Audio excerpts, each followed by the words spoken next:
Assalamualaikum warahmatullahi wabarakatuh. Bismillahirrahmanirrahim. Jumpa lagi dengan Bapak dalam mata pelajaran Kewarganegaraan kelas 8.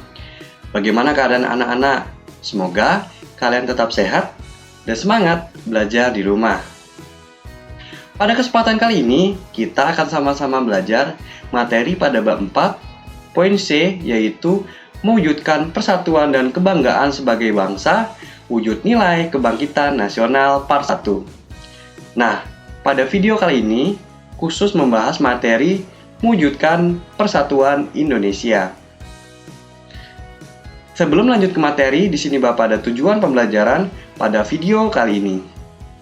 Tujuan pembelajaran pada video kali ini, peserta didik dapat mengetahui apa itu mewujudkan persatuan dan kesatuan Indonesia. Oke, kita lanjut ke materi ya anak-anak. Nah, ada pertanyaan nih, apa itu persatuan dan kesatuan? Persatuan dan kesatuan berasal dari kata satu, ya, yang artinya utuh dan tidak terpecah belah. Persatuan adalah bergabungnya berbagai komponen yang bergabung menjadi satu. Sedangkan kesatuan adalah hasil perkumpulan yang telah menjadi satu dan utuh. Dengan demikian, kesatuan erat hubungannya dengan keutuhan. Nah, persatuan dan kesatuan memiliki makna yaitu bergabungnya berbagai macam corak yang bergabung menjadi kebulatan yang utuh dan serasi. Nah, pada masa perjuangan kemerdekaan Indonesia, persatuan Indonesia merupakan faktor kunci sebagai semangat ataupun motivasi perjuangan kemerdekaan Indonesia. Nah, hal tersebut tercantum dalam pembukaan Undang-Undang Dasar 1945 yaitu, dan perjuangan pergerakan kemerdekaan Indonesia telah sampailah pada saat yang berbahagia dengan selamat sentosa menghantarkan rakyat Indonesia ke depan pintu gerbang kemerdekaan negara Indonesia yang merdeka, bersatu, berdaulat, adil, dan makmur. Nah, yuk next selanjutnya. Nah anak-anak, selanjutnya kita akan membahas tahap-tahap pembinaan persatuan bangsa Indonesia. Tahap pertama yaitu perasaan senasib.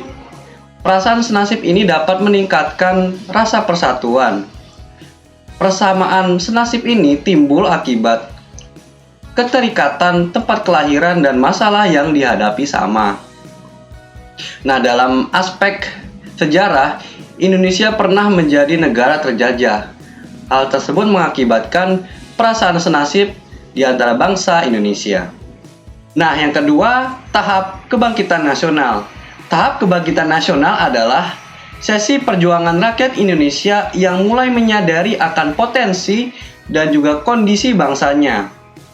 Kebangkitan nasional dipelopori oleh lahirnya organisasi Budi Utomo pada tahun 1908. Dan ciri kebangkitan nasional, perjuangan kemerdekaan bukan lagi bersifat kedaerahan, melainkan bersifat nasional. Nah, yang ketiga, Sumpah Pemuda. Sumpah Pemuda adalah penegas bagi bangsa Indonesia untuk mewujudkan suatu negara yang memiliki identitas. Dan tahapan yang terakhir adalah Proklamasi Kemerdekaan. Proklamasi Kemerdekaan pada tanggal 17 Agustus 1945 merupakan titik puncak perjuangan rakyat Indonesia. Nah, anak-anak, peristiwa proklamasi kemerdekaan dan pengesahan Undang-Undang Dasar 1945 merupakan konsensus atau kesepakatan bangsa Indonesia bahwa pengaturan kehidupan berbangsa dan bernegara harus dilandasi Pancasila dan Undang-Undang Dasar 1945. Selain itu, disepakati pula bentuk negara, yaitu Negara Kesatuan Republik Indonesia, yang di dalamnya terdapat keberagaman, baik itu keberagaman suku bangsa, agama, ras, dan antar golongan. Semuanya bersatu dalam bingkai Bhinneka Tunggal Ika. Nah, selanjutnya kita akan membahas contoh sikap positif nilai kebangsaan yang terkandung dalam Undang-Undang Dasar 1945. Yang pertama, nilai religius. Contoh sikap positif dari nilai religius yang pertama, percaya dan takwa terhadap Tuhan Yang Maha Esa, sesuai dengan agama dan kepercayaan masing-masing. Yang kedua, saling menghormati dan bekerja sama antar pemeluk agama. Yang ketiga, menghormati kebebasan dalam beribadah sesuai dengan agama dan kepercayaan masing-masing. Yang keempat, tidak memaksakan suatu agama terhadap orang lain. Dan masih banyak contoh sikap positif yang mencerminkan nilai religius. Yang kedua, nilai kemanusiaan. Contoh sikap positif dari nilai kemanusiaan. Yang pertama, saling mencintai sesama manusia. Yang kedua, memiliki sikap tenggang rasa. Yang ketiga, tidak semena-mena terhadap orang lain. Yang keempat, menjunjung tinggi nilai kemanusiaan. Yang kelima, berani membela kebenaran dan keadilan. Dan masih banyak contoh nilai positif yang mencerminkan nilai kemanusiaan. Yang ketiga, nilai produktivitas. Contoh sikap positif nilai produktivitas. Yang pertama, terciptanya undang-undang untuk mensejahterakan masyarakat. Yang kedua, perlindungan terhadap masyarakat dalam beraktivitas menuju kemakmuran. Yang ketiga, sebagai sarana dan prasarana untuk hidup lebih produktif dan kreatif. Yang keempat, nilai keseimbangan. Contoh sikap positif nilai keseimbangan. Yang pertama, menjalankan hak dan kewajiban sebagai warga negara dengan proporsional atau seimbang. Yang kedua, keseimbangan antara kehidupan jasmani dan rohani. Nah, yang kelima, nilai ketaatan hukum. Contoh sikap positif nilai ketaatan hukum yaitu setiap warga negara wajib mentaati hukum dan peraturan yang berlaku, serta persamaan di depan hukum, atau equality before the law.